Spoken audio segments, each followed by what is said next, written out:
Për të dytën herë socialisti Koço Kokdhima është përballur me gjykatën kushtetuese për çështjen e mandatit të deputetit. Partia Demokratike ka argumentuar përpara gjyqtarëve se Kokdhima ka përfituar fonde publike në kundërshtim me kushtetutën në 150 raste.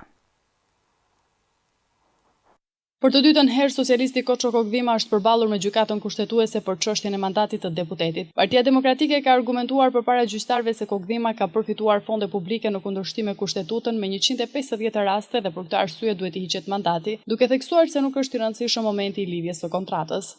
Nuk ka rëndësi as numri i kontratave të lidhura, as koha e nënshkrimit kontratës, nuk ka rëndësi as koha e parave që ka marrë nga buxheti i shtetit, nuk ka rëndësi as nëse kompania e tij ka shpërndar apo jo fitimet. Edhe 1 euro të ketë përftuar pasi ka marrë mandatin e deputetit, është e mjaftueshme që gjykata kushtetuese të konstatojë papajtueshmërinë e mandatit.